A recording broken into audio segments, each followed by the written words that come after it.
恭喜發財！我哋發揮小宇宙又同大家見面啦！係啊師傅今日大年初四喎，我最關心係咩咧？師傅，其實咧每年咧個風水佈局都唔同噶嘛，你知啦，嗰啲流年飛星咧飛到周圍都係噶嘛，係咪？係啦，咁大家咧其實我自己咧其實係我最想知咯，係啦，我想知道咧今年咧有邊啲位咧我哋要注意㗎，即係唔好咧踩咗個陷阱落去啊嘛！你知今年有好多即係事啊嘛。嗱，首先我要講嘅就係邊啲好位，邊啲唔好位。好位嘅咧就係東南啦，同埋東面啦。東面同埋東南都係好嘅位置嚟嘅。唔好位咧就有咩咧？西面啦、西北位啦，同埋呢個南位啊。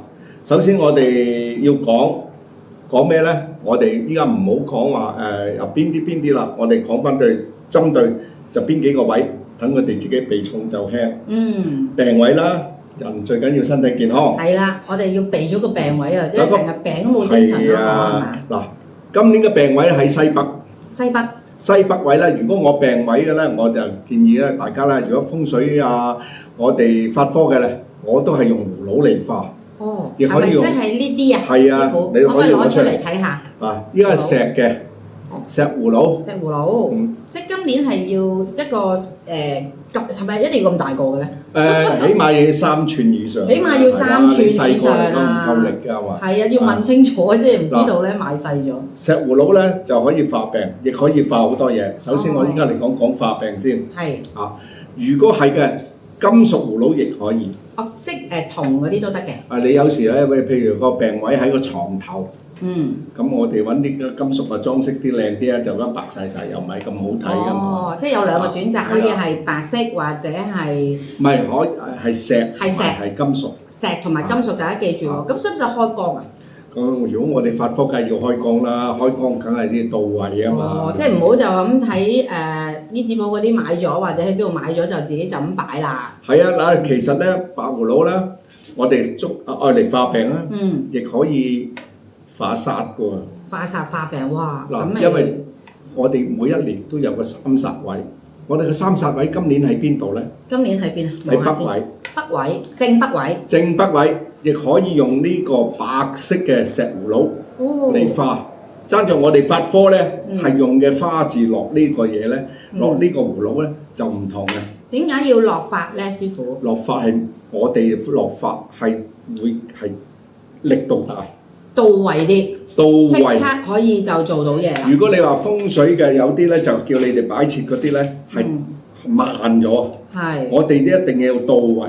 我哋發科係行要到位嘅。啊，唔係人哋風水佬唔得，係我哋要快啲，快好多，係嘛？動力會大咗。哦，原來係咁。我啱咧，師傅，我屋企個門口就係正北位，咁即係我就擺喺門口咯喎。門口地下都得㗎啦。門口地下唔好踢到佢就得啦。係啦，冇錯。哦，其實我係簡單講咧，好多地方好多辦法都可以化嘅，不嚟都係嗰個五行。哦。五行相生相克都係咁樣化，個個師傅唔同。但係今日教你哋咧，就係用我哋嘅法，我哋嘅方法。唔該，師姐幫我預留一個呢個，咁啊大家認住咯，因為當然啦，我哋如果發科，我哋落嘅嘢又唔同嘅，所以咧就化病咧，我哋用葫蘆，有啲咧就我要靚啲嘅，咪用金屬嘅，用金都得啦，啲金咁貴依家係咪？哦，直頭去即係整個金葫蘆咯喎，哇3寸都幾勁㗎喎真係。咁你預咗有冇賊人入嚟啦喎？擺門口都有啲驚喎，都係擺翻個石。你話俾我聽，你擺門口。都係擺翻個石好啲。嗱好啦，病位我哋簡單啦。咁啊跟住講個災星位啦。災星位喺邊度啊？災星位喺邊咧，師傅？喺南位。正南位。南咧，今年係南位係屬火嘅。屬火嘅。今年隻馬又係重火。哇！咁咪好喎，好勁咯，燒到！如果俾我哋用咧，有好多種方法嚟化嘅。首先係大路啲啦，我哋用啲金屬嚟化佢啦。即金可以化咗佢。係啊，我哋用72個錢擺喺度。72個銅錢。係啦。有冇話要啲咩銅錢啊？咩都得嘅。可以冇問題㗎。最緊要落法。係啦，我哋一定要落嘢。如果唔落嘢咧，係行得慢。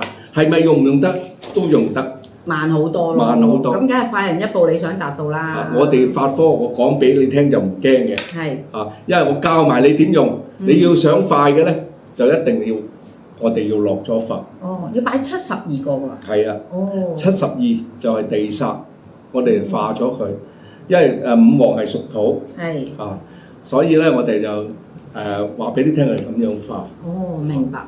咁嗰啲銅錢可以喺出邊唔使真嘅，你就可以買啲係仿嗰啲啦嗰啲好貴噶嘛。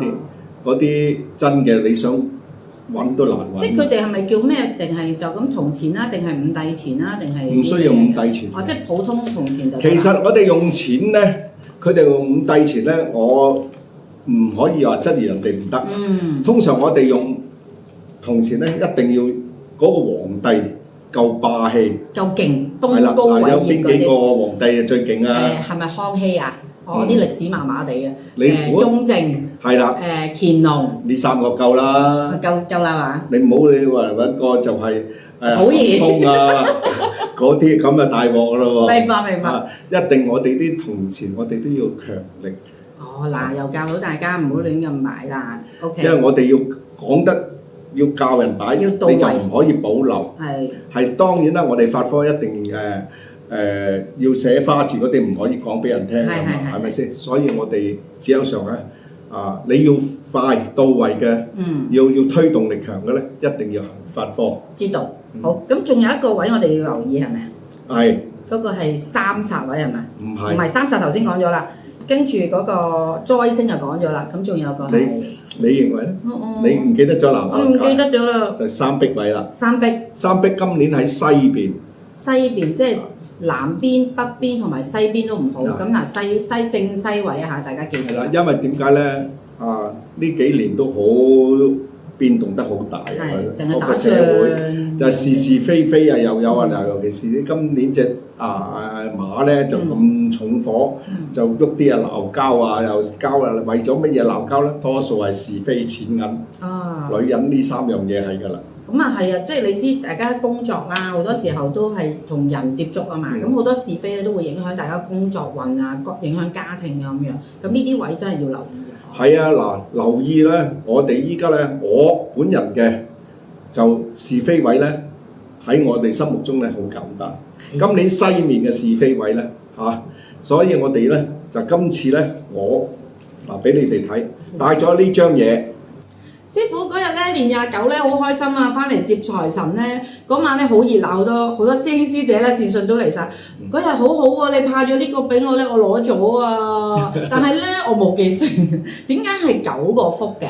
嗱，今次咧就係祖師爺咧叫我哋咧就係吩咐我哋就做將呢啲咁嘅9個福嘅嘢，就派俾善信啦。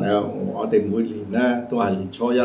即係嘅指示咧，就係好多嘢嗰啲聖物啊，都派俾啲人哋啊。派俾善信，係啊，年尾一定要嚟啊，師傅啊，接財神啦。29咧，年29唔得要搶住阿師傅先。29真係一定要嚟啊！即係總之年30晚又好，年29，總之係每年最尾嗰日一定要嚟接財神啊！因為咧師傅真係好犀利啊，好多嘢派。我話俾你聽，呢個咧係舊年師傅送嘅。派嘅，你知唔知啊？好勁啊！好似知道我咧未有呢個咁樣啊，所以咧大家年29咧，年30晚咧一定要嚟到師傅呢度啊！知唔知邊度啊？係啦，記得上我哋 Facebook 嗰度 like 同埋讚，咁你就會知道我哋喺邊度噶咯喎，知唔知啊？師傅，多謝你啊，好開心啊！今年真係立咗好多嘢啊！係啊，嗱呢個真係你唔好睇少啊，一張紙。但係當然啦，我哋要係祖師爺嗰次降壇。落嚟做派俾啲善信㗎，係啊，呢個咧就係咧9個福，嗰次講咗你聽，你又唔記得咗。係啊，冇記性啊。9個福咧，我哋化是非嘅，九子化三碧，我哋就用呢個9個福嚟化佢。九子化三碧，大家記住喎。就等你哋，通常咧好多人咧就係嚟親都係求財，求財富啊，求避小人嘅富啊。今次咧就係將你呢個9個福等你哋攞翻屋企啊，或者喺公司啊化解咗啲小人啦。咁就唔會咁多小人是是非非啊，成日困擾自己，明唔明啊？等你哋年頭好運啦，到年尾都係咁好運。年頭去到年尾都日日都咁好運。係啊。好，咁我哋今日講住咁多先咯，師傅好嘛？好啊，好啊，好啊。好啦，咁我哋同大家講拜拜先啦。下次再見。下次再見。